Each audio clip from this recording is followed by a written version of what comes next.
Hello friends, this is Prashant and welcome to my YouTube channel Bihar DElEd online. Friends, इस platform पे आपको DElEd second year की सारी पढ़ाई कराई जाती है ऑनलाइन के माध्यम से। घर बैठे आप अपना स्टडी कर सकते हैं। तो मेरे वीडियो को ज़्यादा से ज़्यादा लाइक शेयर एंड सब्सक्राइब करें और जो बेल आइकन है उसको जरूर प्रेस करें ताकि जो भी नई वीडियो मिले आप तक पहुँच सके। ठीक है, तो फ्रेंड्स आज हम लोग डिस्कस करेंगे एक नया अध्याय, एक नया चैप्टर, एक नया बुक जो कि है S7, जहाँ पे हम लोग आज गणित का शिक्षण शास्त्र भाग 2 की शुरुआत करेंगे और यहाँ पे हम लोग यूनिट फर्स्ट में डिस्कशन करेंगे। आज कौन सा यूनिट है हमारा, तो ध्यान देंगे। यूनिट फर्स्ट है जो कि है गणित शिक्षण की प्रविधियां और संसाधन, यानी कि गणित पढ़ाते समय कौन कौन से टेक्निक्स यूज किए जाते हैं और कौन कौन से उसके रिसोर्सेस हैं। टेक्निक्स यानी कि प्रविधियां और संसाधन को बोलते हैं हम लोग क्या, तो रिसोर्सेस बोलते हैं। ठीक है फ्रेंड्स, गणित शिक्षण एक ऐसा शिक्षण है जो कि हर व्यक्ति के लिए उतना ही इम्पोर्टेंट है जितना कि रोटी कपड़ा और मकान। हम अपने दैनिक जीवन में सुबह उठने से लेकर और रात को सोने तक कहीं ना कहीं हर जगह पर गणित को फेस करते हैं। हम लोग हर जगह गणित अप्लाई करते हैं, गणित लगाते हैं। एक अनपढ़ बच्चा भी कहीं ना कहीं हर दिन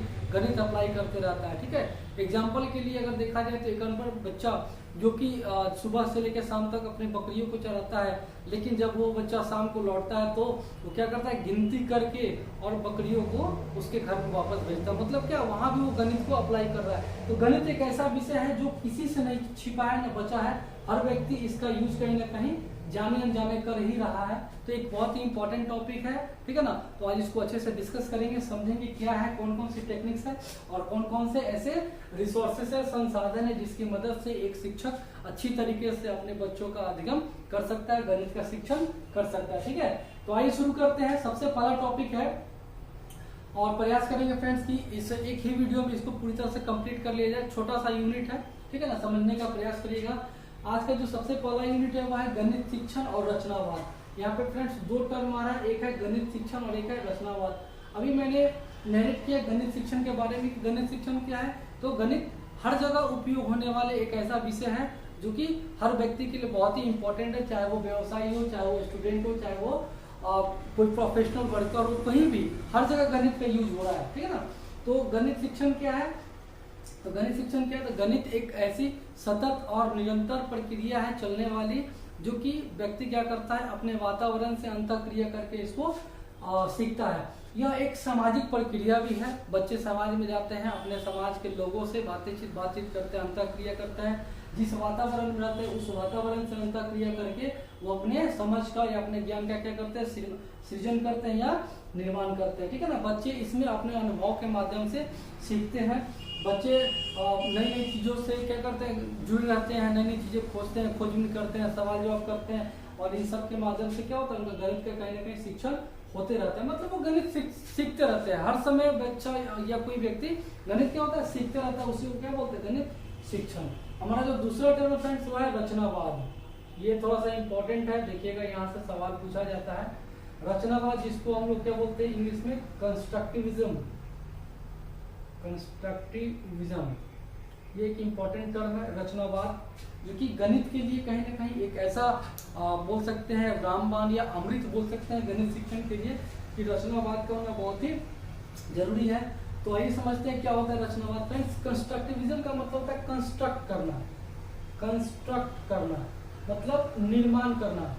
यहाँ पे इसका मतलब ये हुआ कि इस रचनावाद में बच्चे जो हैं अपने ज्ञान का निर्माण स्वयं करते हैं। वो स्वयं से किसी कार्य को करते हैं और करके एक नए ज्ञान का निर्माण करते हैं, एक नए ज्ञान का रचना करते हैं या नए ज्ञान का सृजन करते हैं। उसी को हम लोग क्या बोलते हैं, रचनावाद बोलते हैं। तो ये जो कंस्ट्रक्टिविज्म है ये किससे बना है, कंस्ट्रक्ट, जिसका मतलब होता है निर्माण। यहाँ पर एक चीज याद रखिएगा फ्रेंड्स कि जो निर्माण हो रहा है ना, ये एक्सपीरियंस के बल पे है ना, यानी कि अनुभव के बल पे, अनुभव के द्वारा बच्चे क्या करते हैं, अपने ज्ञान का निर्माण करते हैं। मतलब ये जो रचनावाद का जो थ्योरी दिया गया है वो किस पे आधारित है आपका, तो it is based on experience, यानी कि ये अनुभव पे आधारित एक सिद्धांत है। ये इस सिद्धांत को किसने दिया था फ्रेंड्स, तो याद रखिएगा इस सिद्धांत को दिया था जीन पियाजे ने। पियाजे साहब ने दिया था, जीन पियाजे साहब ने रचनावाद का सिद्धांत दिया था। देखा जाए तो रचनावाद के वैसे दो सिद्धांतकार हैं, एक आपके वाइगोट्स्की साहब भी हैं जो कि रसिया से रहने वाले रशियन साइकोलॉजिस्ट हैं, जीन पियाजे साहब कहाँ के थे, याद रख लीजिएगा, छोटा सा एक पॉइंट है, ये आपके स्विट्जरलैंड के रहने वाले थे। स्विट्जरलैंड के ये एक निवासी थे जिन्होंने रचनावाद का सिद्धांत दिया, और वाइगोट्स्की साहब ने भी इसमें अपना योगदान दिया। तो दो रचनावादी हैं, कौन कौन से, एक आपके वाइगोट्स्की और एक आपके जीन पियाजे, ठीक है। यही हम लोग बोलेंगे रचनावाद। इसमें बच्चे क्या करते हैं, अपने अनुभव के द्वारा या स्वयं के द्वारा करके चीजों को सीखते हैं, या अपने समाज में अपने वातावरण से अन्योन्य क्रिया करते हैं, अंतर क्रिया करते हैं, और वहां पे अपने ज्ञान का क्या करते हैं, तो निर्माण करते हैं, ठीक है ना। आगे बात कर लेते हैं सीखने सिखाने का वह सिद्धांत जिसमें विद्यार्थी अपने ज्ञान का रचना या निर्माण, रचना ही बोल सकते हैं, निर्माण ही बोल सकते हैं, या सृजन बोल सकते हैं, वो क्या करता है, तो अपने वातावरण से अंतर क्रिया करके और स्वयं के अनुभव से क्या करता है, तो उसका निर्माण करता है। यही क्या कहलाता है, रचनावाद कहलाता है। रचनावाद फ्रेंड्स ये एक चीज और इस पे बल देता है, ये आपका चाइल्ड सेंटर्ड बल देता है। किस पे, चाइल्ड सेंटर्ड, याद रखिएगा, जिसको हम लोग बोलेंगे बाल केंद्रित, बाल केंद्रित। और ये आपका एनसीएफ 2005 भी इस पर बल देता है। एनसीएफ 2005 भी इस रचनावाद में बताया है, एनसीएफ के अनुसार, कि जो लर्निंग होना चाहिए वो चाइल्ड सेंटर्ड होना चाहिए, यानी कि बाल केंद्रित होना चाहिए। जो भी पठन पाठन का क्रिया हो वो बच्चों को ध्यान में रख के, बच्चों को सेंटर में रख के ही करना चाहिए। तो ये रचनावाद ये भी बोलता है कि जो लर्निंग होना चाहिए वो कैसा होना चाहिए, तो बाल केंद्रित अधिगम होना चाहिए। और यही बात एनसीएफ 2005 भी बोलता है, ठीक है ना। इसमें बच्चे क्या करते हैं, तो अपने द्वारा स्वयं करते हैं, उनके अंदर जो भी जिज्ञासा रहती है वो सक्रिय सहभागिता करते हैं और करके चीजों को सीखते हैं। इसमें उनको शिक्षा के द्वारा हमेशा फ्रीडम मिलते रहना चाहिए, हमेशा स्वतंत्रता मिलनी चाहिए, ताकि बच्चे किसी भी चीज को बोलने से, करने से डरे नहीं और खुलकर अपनी बातों को दूसरे के समक्ष रख सकते हैं, ठीक है ना। तो ये सब बातें जो है रचनावाद के अंदर आप लोग लिख सकते हैं, ठीक है ना। मैंने क्या बताया कि ये जो सिद्धांत है ये किसने दिया था, जीन पियाजे साहब ने दिया था। ये किस पे आधारित होता है, तो ये एक्सपीरियंस पे आधारित होता है, अनुभव पे आधारित होता है। साथ ही साथ ये चाइल्ड सेंटर्ड भी होता है, अर्थात कि इसमें जो अधिगम होता है, जो लर्निंग होता है वो इससे तो चाइल्ड सेंटर्ड यानी कि बाल केंद्रित अधिगम होता है। आगे बात कर लेते हैं, इसके 3 प्रोसेस हैं रचनावाद के, याद रखिएगा कौन कौन से प्रोसेस है समझ लेते हैं। तो 3 प्रोसेस में सबसे पहला आपका आता है एसिमिलेशन। एसिमिलेशन मैं हिंदी बता दूंगा। एसिमिलेशन को फ्रेंड्स बोलते हैं, ये प्रोसेस है, प्रोसेस बोल सकते हैं या प्रक्रिया बोल सकते हैं, है ना। कंस्ट्रक्टिविज्म के 3 प्रोसेस है, मतलब 3 तरीकों से बच्चा क्या कर सकता है, तो रचनावादी बन सकता है, ठीक है ना। तो पहला है आपका एसिमिलेशन, जिसको बोलते हैं आत्मसातीकरण, आत्मसातीकरण। दूसरा है फ्रेंड्स एकोमोडेशन, इसको हम लोग बोलते हैं एकोमोडेशन, जिसको बोलते हैं हम लोग क्या, समायोजन, है ना, समायोजन बोल सकते हैं, समायोजन। और तीसरा है इक्विलिब्रियम, इक्विलिब्रियम, इसको समाधान्य या कुछ बोलते हैं, मतलब इक्वली बोल सकते हैं, बराबर बोल सकते हैं, बराबर देख लीजिएगा इसका हिंदी, ठीक है। तो ये 3 प्रोसेस है कंस्ट्रक्टिविज्म के, रचनावाद के, कौन कौन से, तो एसिमिलेशन, एकोमोडेशन और इक्विलिब्रियम। एसिमिलेशन में फ्रेंड्स क्या होता है, आत्मसातीकरण होता है, मतलब बच्चा क्या करता है, ज्ञान को आत्मसात करता है, अपने अंदर उसको ग्रहण करता है।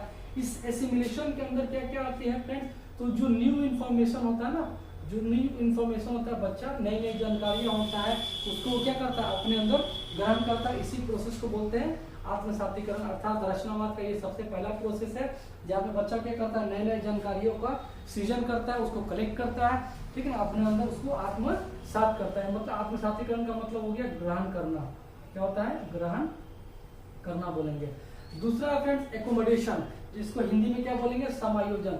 मतलब बच्चा अगर कहीं पे जाता है, या स्कूल में जाता है या किसी दूसरे वातावरण में जाता है, तो वहाँ बड़ा इंपॉर्टेंट एक फैक्टर बनता है, कौन सा, एकोमोडेशन। मतलब वो अपने आप को वहाँ पे कैसे समायोजित करता है, अपने आप को कैसे वहाँ पे ढाल लेता है, अपने आप को वहाँ पे व्यवस्थित कर लेता है, यही कौन सा करता है, एकोमोडेशन करता है। तो एकोमोडेशन में एक वर्ड आता है मॉडिफिकेशन, ध्यान रखिएगा, मॉडिफिकेशन।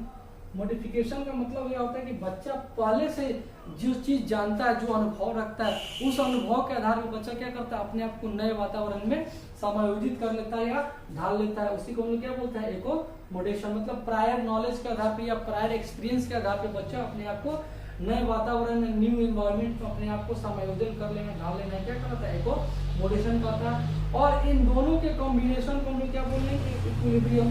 इक्विलिब्रियम में क्या होता है फ्रेंड्स कि ये एसिमिलेशन का भी प्रोसेस होगा और एकोमोडेशन का भी प्रोसेस होगा। मतलब ये दोनों प्रोसेस क्या होता है, बराबर बराबर होता है। मतलब यहाँ पे कोई कॉन्ट्राडिक्शन नहीं होता है, कोई भी कॉन्ट्राडिक्शन आपको यहाँ पे देखने को नहीं मिलेगा।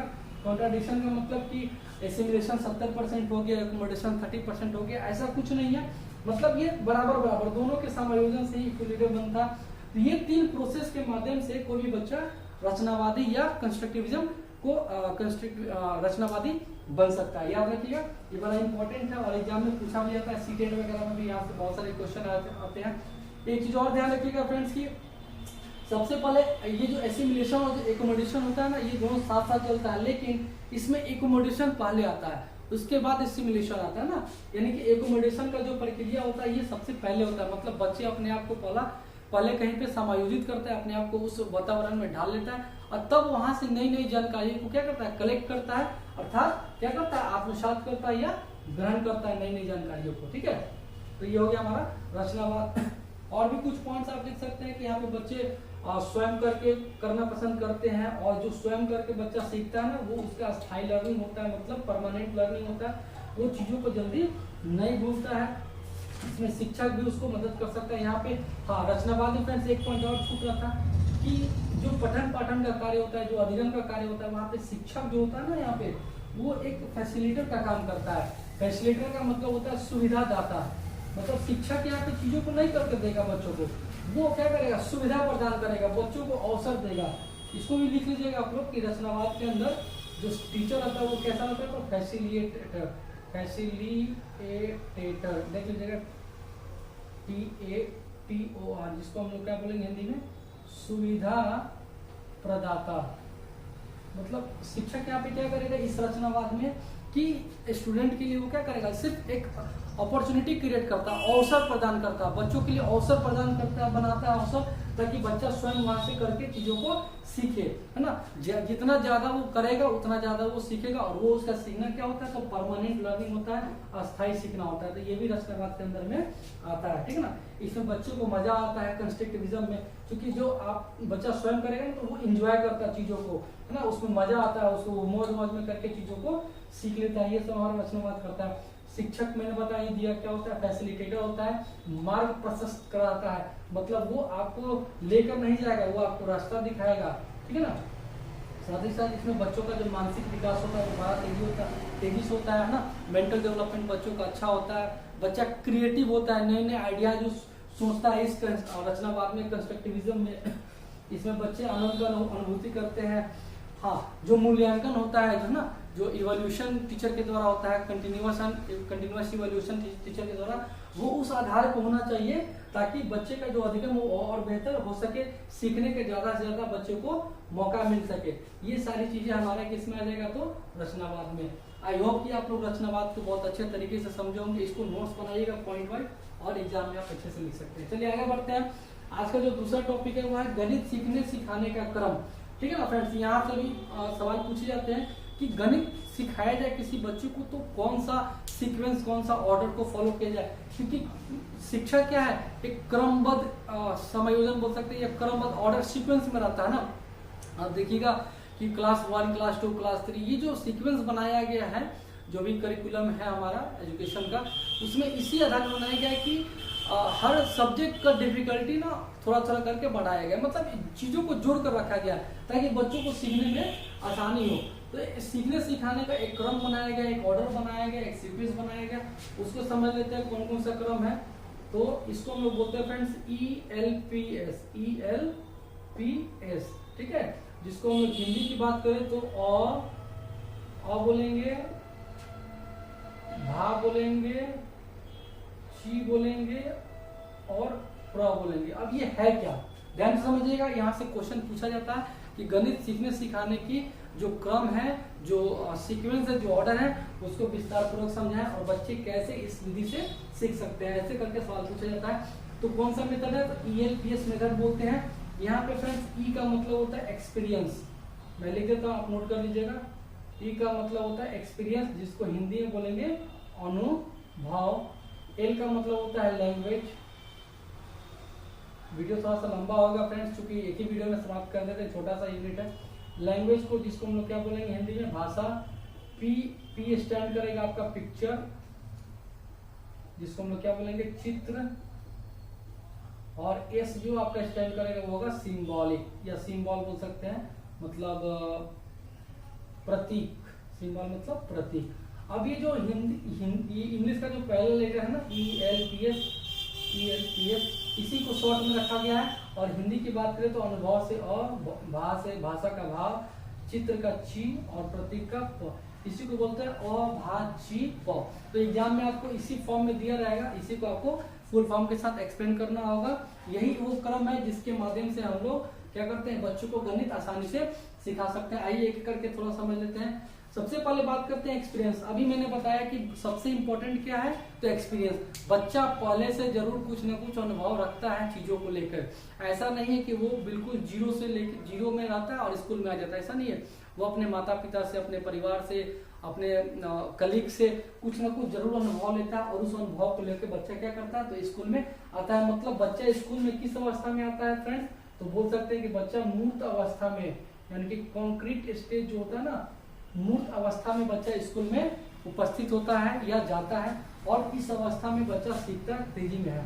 तो कौन कौन सा पहला है, एक्सपीरियंस में अनुभव। इस एक्सपीरियंस में क्या होता है अनुभव में, कि बच्चों के सामने कुछ कंकर पत्थर गोलियां, मतलब जो उसके दैनिक जीवन में बराबर उसको देखने को मिलता है ना, ठोस वस्तु बोल सकते हैं ना। इसमें क्या होता है, ठोस वस्तु आता है जिसको बच्चा छू सकता है, पकड़ सकता है, उठा सकता है, फेंक सकता है ना। जैसे कंकर हो गया, गोली हो गया, पत्थर हो गया, रस्सी हो गई, सब क्या हो गया, तो वो इस चीज को अनुभव करेगा, ठीक है ना। दूसरा है लैंग्वेज। अब जो चीजें वो अनुभव करे, जैसे उसने गोली उठाया, तो उस गोली को बताने के लिए उसके पास एक भाषा है। मतलब वो अपने अनुभव के आधार पर उस गोली को बता पा रहा है कि हाँ ये एक गोली है, हाँ यह एक पत्थर है। तो वहां पर उसने किस चीज का यूज किया, तो भाषा का यूज किया, यानी कि भाषा भी इंपॉर्टेंट है। तीसरा है पिक्चर। पिक्चर का मतलब कि आप बच्चे के पास जो अनुभव है ना, जो एक्सपीरियंस उसने गेन किया है, गोली को या पत्थर को उठा के, या पतंग उसने उठाया, या रस्सी उसने उठाया, तो उसके मन में क्या हो रहा है, एक चित्र बना हुआ है। अब उस अनुभव के आधार पर उसने क्या बनाया, तो एक गोली बना दिया कि देखिए यह एक गोली है, ठीक है ना। तो अनुभव के आधार पर उसने क्या किया, उसका चित्रण भी कर दिया। और चौथा है सिंबल, प्रतीक।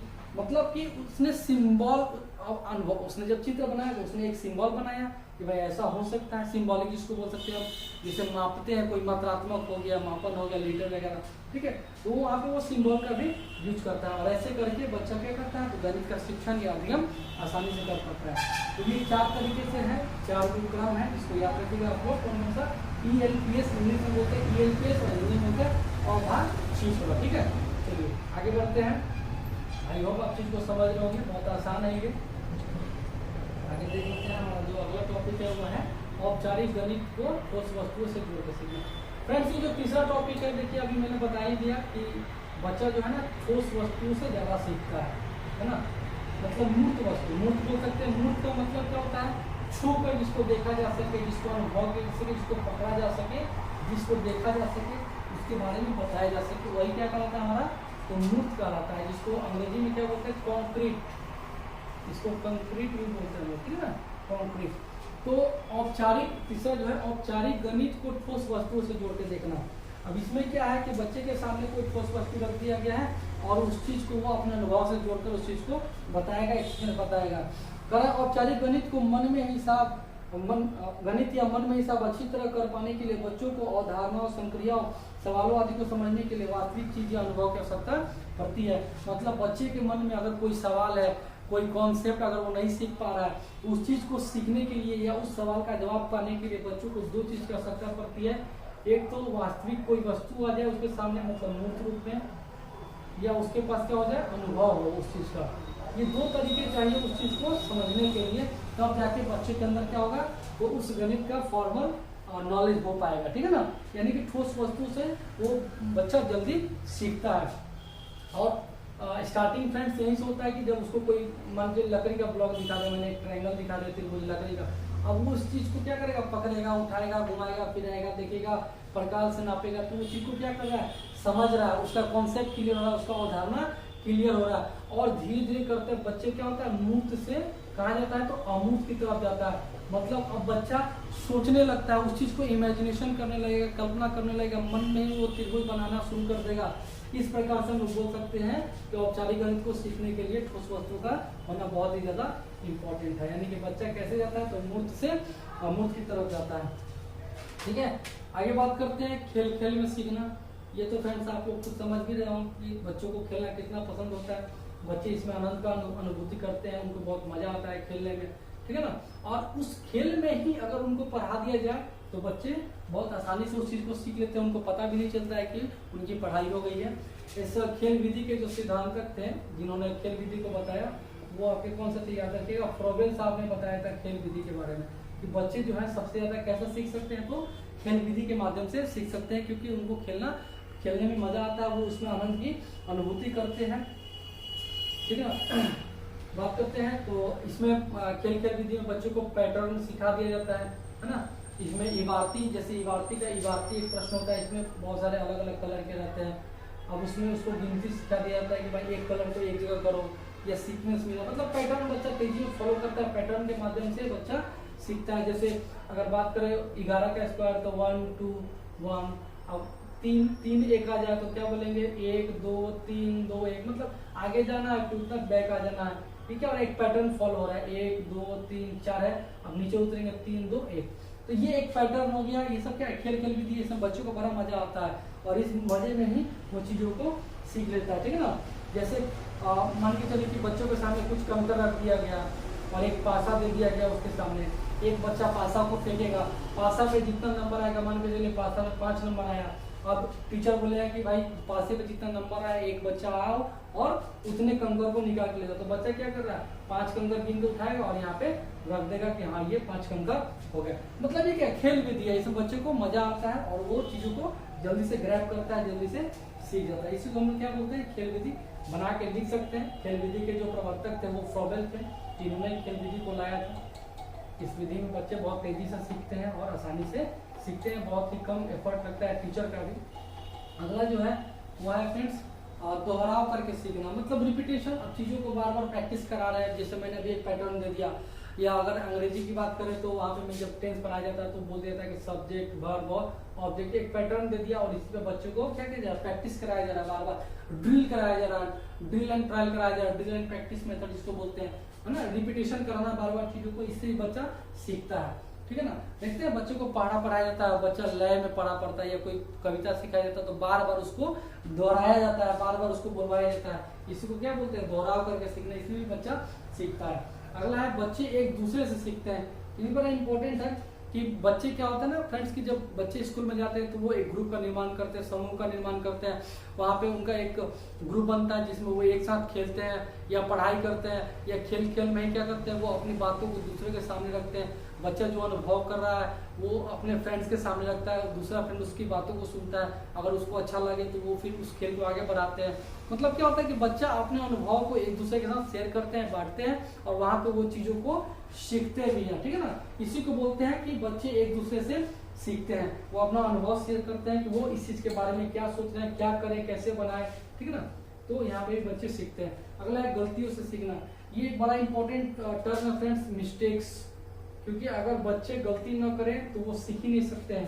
ठीक है ना, बहुत सारे साइकोलॉजिस्ट का मानना था कि बच्चे अगर गलतियां न करें तो वो नहीं सीख रहे हैं, अर्थात गलतियां करना ही बच्चों के सीखने का क्या है एक शुरुआत बोल सकते हैं। अगर बच्चे गलतियां कर रहे हैं तो उससे शिक्षक को पता चलता है कि बच्चा क्या करना चाह रहा है, बच्चा क्या सोच रहा है। शिक्षक बच्चे की सोच का पता लगा पाता है कैसे, तो उसके मिस्टेक से, उसके गलतियों से शिक्षक पता कर लेगा कि बच्चा क्या सोच रहा है और उसमें वो सुधार कर सकता है, उसको करेक्ट कर सकता है। मतलब क्या होता है कि बच्चा गलतियां करके भी सीखता है। ठीक है ना, अगला है हमारा गतिविधियों से सीखना। गतिविधियों का मतलब होता है फ्रेंड्स एक्टिविटी। अब बहुत सारे एक्टिविटी आप लोग देखे भी होंगे, आप लोग अपने घर में बच्चों को पढ़ाते समय कराते भी होंगे।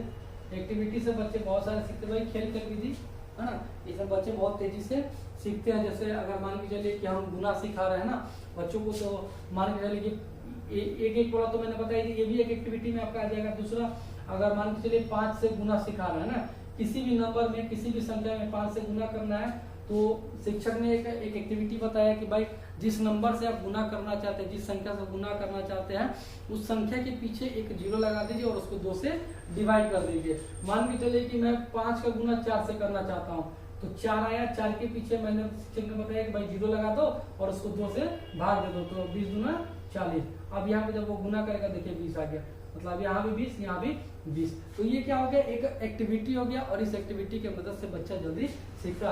अब ये 5 हो गया, मान के लिए 25 हो, तो वही कहानी है, 2 जीरो लगा के 2 से डिवाइड कर देंगे, तो ये एक पैटर्न भी बन गया और एक एक्टिविटी भी हो गया। इसमें बच्चे को मजा भी आता है, वो जल्दी चीजों को सीखता है, ठीक है ना, यानी कि आत्मसात करता है या ग्रहण करता है। इसी को बोलते हैं गतिविधियों से सीखना। आप अपने से भी बहुत सारे उदाहरण बना के एग्जाम में लिख सकते हैं, ठीक ना, कोई मुश्किल काम नहीं है ये। अब देखिए छोटे बच्चे को जब चलने के लिए सिखाया जाता है, तो छोटे बच्चे को मीठा पसंद होता है, तो उसको जलेबी दिखाया जाता है और बोला जाता है कि जलेबी चाहिए तो भाई चल के आओ। तो बच्चा क्या करता है, उठता है और जल्दी से जल्दी उस जलेबी को पकड़ने का प्रयास करता है। इस अवस्था में वो चलना सीख जाता है। मतलब क्या हुआ कि वहाँ पे एक्टिविटी करा रहे हैं, उसको कुछ लालच दे रहे हैं सिखाने के लिए, उसको मजा आए उस चीज में, ठीक है। अगला है गणित शिक्षण को रोचक बनाने की विधि, यानी कि गणित को कैसे हम लोग इंटरेस्टिंग बना सके, गणित को कैसे इंटरेस्टिंग बना सके, रोचक बना सके, कौन कौन से उसके विधि है, कौन कौन से उसके टेक्निक है। तो सबसे पहला टेक्निक फ्रेंड्स ये है, सबसे पहला विधि तो यही है कि बच्चा जो करना चाह रहा है उसको करने दिया जाए। मतलब कि बच्चों को क्या दे दिया जाए, तो फ्रीडम दे दिया जाए, ठीक है, फ्रीडम दे दी जाए, स्वतंत्रता दे दिया जाए। स्वतंत्रता, हिंदी तो राइटिंग जबरदस्त है, स्वतंत्रता दे दिया जाए, है ना। उसको स्वयं करने का एक मौका देना चाहिए, मतलब अपॉर्चुनिटी, अवसर उसको दिया जाए, है ना। अवसर बना के भी दे दिया जा सकता है कि भाई आप ये प्रश्न है, इसको अपने ऐसे ऐसे सॉल्व करना, तो बच्चा को क्या मिल गया, एक अवसर मिल गया, स्वयं करके सीखता है, स्वतंत्रता मिल गया। उसके साथ आप दोस्ती कर लें, है ना, मतलब फ्रेंडली नेचर हो जाए बच्चों के साथ, बच्चों में घुल मिल जाए, ताकि बच्चे अपनी भावनाओं को खुल के आपके सामने रख सके। इसमें भी क्या होता है, बच्चे को मजा आता है, उसको विश्वास हो जाता है कि भाई नहीं ये हमको मारेगा नहीं, ये हमको डांटेगा नहीं, दंड नहीं देगा, तो वो खुल के अपनी बातों को रख पाता है। इसके बाद मनोरंजन का स्थान, मतलब मनोरंजन के लिए भी कुछ व्यवस्था होना चाहिए भाई। बच्चों को खिला दिया जाए, थोड़ा सा टॉफी बांट दिया जाए, है ना, या उसका पीठ तपा दिया जाए। अब ये सब क्या है, तरीके से बोल सकते हैं कि बहुत सारा विधि है जिसमें बच्चों को मजा आना शुरू हो जाएगा, ठीक है ना। मानसिक शक्ति होगा, बच्चों को स्वीकार करना, बच्चा जो अनुभव कर रहा है, जो बोलना चाह रहा है उसको एक्सेप्ट कर, माना कि बच्चे गलत बोल रहे हैं लेकिन उस गलती को भी एक्सेप्ट करना शिक्षक, ठीक है ना, वो इम्पोर्टेंट होता है। बच्चा जो बोलना चाह रहा है उसको भी आप एक्सेप्ट करिए, तब जाके बच्चा कहीं ना कहीं चीज़ों को अच्छे से रख पाएगा। तो ये सब एक मेथड हो गया, सोच के भी लिख सकते हैं, कोई बड़ा मतलब हाथी नहीं है जो कि आप लिख नहीं पाइएगा, आपको सभी लोग शिक्षक बनने जा रहे हैं। चलिए आगे बात करते हैं गणित से भय। अब ये इसको ना फोबिया बोलते हैं, फोबिया। बहुत लोगों को ना मैथ फोबिया होता है, मतलब गणित देखते ही पसीना छूटना शुरू हो जाता है, बहुत लोगों को बुखार होना शुरू हो जाएगा, सर में दर्द हो जाएगा, ठीक है ना। तो गणित से कहने के बच्चे डरते हैं, ऐसा नहीं है, ये एक सोच है या एक मिथक है। बहुत सारे लोगों ने अवधारणा बना दिया है कि भाई गणित जो है वो लड़कियों के लिए नहीं है, लड़कियों को गणित पढ़ाना मतलब समय की बर्बादी करना है, शादी तो करना ही है। गणित सीखने के लिए बहुत तो खुशकिस्मत लोग होते हैं जो धरती में पैदा लेते हैं वही गणित सीख सकते हैं, ऐसा कुछ नहीं है। ये सब क्या मिथ्या है, यही तो डर पैदा करता है। गणित सीखने के लिए तेज होना जरूरी है, गणित एक बहुत ही जटिल विषय है, ऐसा कुछ नहीं है। ये सब क्या है, एक फोबिया है और इसको खत्म करना बहुत ही जरूरी है। खत्म करने के लिए बहुत सारे साइकोलॉजिस्ट ने कहा कि नहीं, गणित क्या है, एक तार्किक विषय है, ये एक मनोरंजन का साधन है, इसमें जो कॉन्सेप्ट होता है वो अच्छे तरीके से क्लियर होता है। तो इस तरीके से आप लिख सकते हैं कि गणित से कोई नहीं। बहुत सारे बच्चे देखिएगा रेखा गणित से, बीज गणित से, खासकर ज्योमेट्री से तो बहुत ज़्यादा भय खाते हैं, उनको समझ ही नहीं आता कि भाई वो कह रहा है। वो प्रमेय थ्योरम जो रहता है, थेल्स प्रमेय या कोई भी, उसको रटने का प्रयास करते हैं। वो रटते क्यों है, क्योंकि उनके पास क्या होता है, फोबिया होता है, वो समझने का प्रयास ही नहीं करते हैं। क्योंकि एग्जाम में तो आना है, पास करना ही है, तो वो उस चीज़ को रटने का प्रयास करते हैं। तो जस्ट बिकॉज ऑफ फोबिया, एक डर के कारण होता है, ठीक है ना। तो इसको देख लीजिएगा, अपने से लिख दीजिएगा। चलिए आगे बात करते हैं। आखिरी टॉपिक है हम लोग का आज का, गणित शिक्षण की महत्वपूर्ण विधियां। कि गणित शिक्षण की कौन कौन सी विधियां हैं, देख लीजिए यहाँ पे मैं लिख देता हूँ, गणित शिक्षण की विधियां। गणित शिक्षण की विधियां, यहाँ से सवाल पूछा जाता है कि गणित शिक्षण की कौन कौन सी विधियां हैं। तो कुछ 8, 9 या 10 इंपॉर्टेंट टेक्निक्स हैं, मेथड्स हैं, विधियां हैं।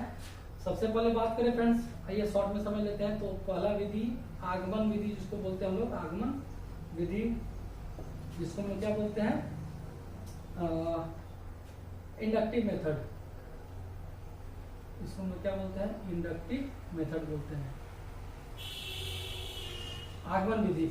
इस आगमन विधि में क्या होता है फ्रेंड्स कि सबसे पहले बच्चे को क्या दिया जाता है, तो उदाहरण दिया जाता है और बोला जाता है कि भाई उदाहरण मिल गया, उदाहरण को बनाइए, समझिए और बना के आप कहाँ तक जाइए, तो नियम तक जाइए। मतलब इस विधि में बच्चों को पहले उदाहरण समझाया जाता है और उस उदाहरण के आधार पे बच्चा क्या करता है, तो नियम की तरफ जाता है, ठीक ना। इसको और भी समझने के लिए समझ लीजिए कि ये विशिष्ट से सामान्य की ओर चलता है, विशिष्ट से सामान्य की ओर चलता है, या स्थूल से सूक्ष्म की ओर चलता है। ये हमारा किस में आ जाएगा, ये तीनों आगमन विधि के अंतर्गत आता है। अब यहाँ पे विशिष्ट से सामान्य या सामान्य से विशिष्ट, इसको कॉन्सेप्ट को क्लियर करने के लिए ध्यान रखिएगा कि आगमन का मतलब होता है जब कोई आता है, जब कोई मेहमान आता है या कोई प्रधानमंत्री आता है, तो वो समय क्या रहता है हमारे लिए, विशिष्ट रहता है। तो ये एक याद करने का छोटा सा ट्रिक हो सकता है, आप चाहे तो फॉलो कर सकते हैं कि जब कोई आता है तो वो समय क्या होता है, विशिष्ट होता है। मतलब आगमन विधि में हम लोग क्या करते हैं, विशिष्ट से सामान्य की ओर जाते हैं, ठीक है। स्थूल से सूक्ष्म का मतलब, स्थूल का मतलब कि जो जानते हैं पहले वो बताया जाता है और फिर जो नहीं जानते हैं वहां तक जाते हैं, मतलब रूल की तरफ जाते हैं। सूक्ष्म का मतलब हो गया रूल और स्थूल का मतलब हो गया एग्जाम्पल, ठीक है ना। ये हो गया, ये आपका देखा जाए तो सबसे ज्यादा उपयोग किया जाने वाला एक विधि है, ठीक है ना। इसको वैज्ञानिक विधि भी बोलते हैं और सबसे ज्यादा यूज इसी विधि का किया जाता है, ठीक है ना। नोट कर लेंगे इसको। दूसरा जो विधि हम लोग का फ्रेंड्स हुआ है, इसका उल्टा देख लीजिएगा। इसका जो दूसरा विधि है वो है निगमन विधि, जिसको हम लोग डिडक्टिव मेथड बोलते हैं, निगमन विधि। निगमन विधि इसको क्या बोलते हैं हम लोग, डिडक्टिव मेथड। ये जस्ट आगमन का उल्टा होता है। जैसे यहाँ पे हम लोग उदाहरण से नियम की तरफ गए थे, अब इसमें क्या होगा, ये नियम से उदाहरण की तरफ हम लोग जाएंगे। ये आपका हायर लेवल के लिए हो गया, मतलब हायर एजुकेशन में जैसे 8-9 का जब बच्चा होता है तो उसको पहले नियम बताया जाता है और फिर उसको उदाहरण करने के लिए किया जाता है, ठीक। तो ये नियम से कहा जाता है, तो नियम से उदाहरण की ओर जाएगा। अब ये उल्टा है, तो सामान्य से विशिष्ट की ओर, सामान्य से विशिष्ट की ओर, या सूक्ष्म से स्थूल की तरफ जाएगा ये, ठीक ना। ये होता है हमारा निगमन विधि। तीसरा जो विधि है वो हमारा है क्या, विश्लेषण विधि। विश्लेषण विधि, और इसको इंग्लिश में क्या बोलते हैं,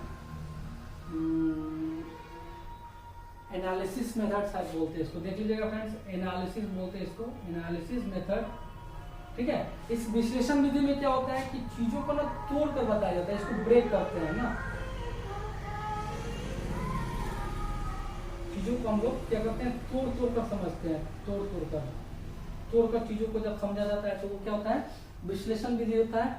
और इसी विधि के माध्यम से हम लोग रेखा गणित, बीजगणित, अंकगणित या प्रमेय वगैरह का जानकारी प्राप्त करते हैं, ठीक है ना। ये बड़ा इंपॉर्टेंट विधि है, इसमें थ्योरम्स वगैरह आ जाते हैं। ये आपका अज्ञात से ज्ञात की ओर चलता है, अज्ञात से ज्ञात की ओर चलता है। जैसे दे दिया कि साबित करें कि त्रिभुज के तीनों कोणों का योग 180 डिग्री होता है, मतलब क्या हमको मालूम नहीं है, ये अज्ञात है, अननोन टू नोन की तरफ जाता है ये, ठीक है ना, विश्लेषण विधि। चौथा है हम लोग का फ्रेंड, इसी का उल्टा संश्लेषण विधि।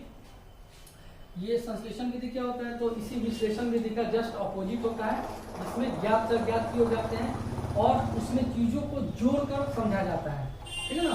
उसको हम क्या बोलते हैं, संश्लेषण विधि, या ऑब्जर्वेशन भी बोल सकते हैं।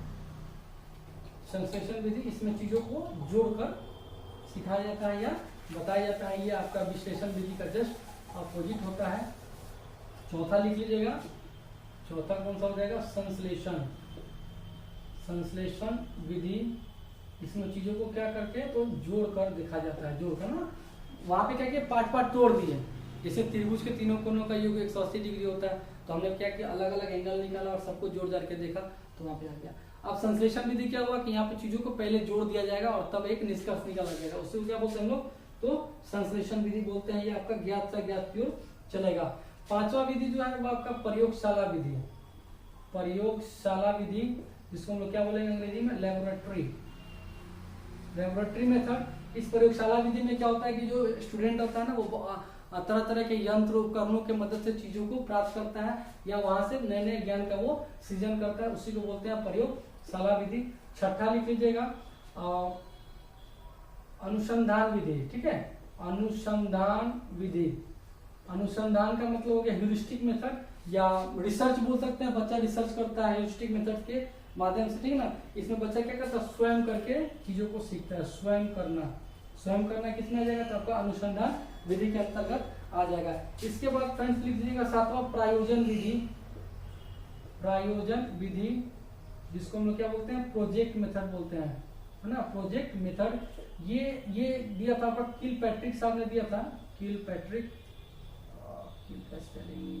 चलिए हिंदी में लिख देते हैं। ये किलपैट्रिक साहब ने इस सिद्धांत को दिया था, जहाँ पे किसी भी चीज को पढ़ने या पढ़ाने से पहले क्या होता है, एक योजना का निर्माण किया जाता है, विषय वस्तु को तैयार किया जाता है, कब पढ़ाना है, कैसे पढ़ाना है, किनको पढ़ाना है, उसके लिए एक फॉर्मूला बनाया जाता है, एक सेटअप तैयार किया जाता है और तब चीजों को क्रियान्वित किया जाता है। उसे क्या बोलते हैं, प्रयोजन विधि। मतलब पढ़ाने से पहले, पठन पाठन से पहले योजना बनाना, योजना का निर्माण करना, क्या कहते हैं, हमारा प्रयोजन विधि कहलाता है।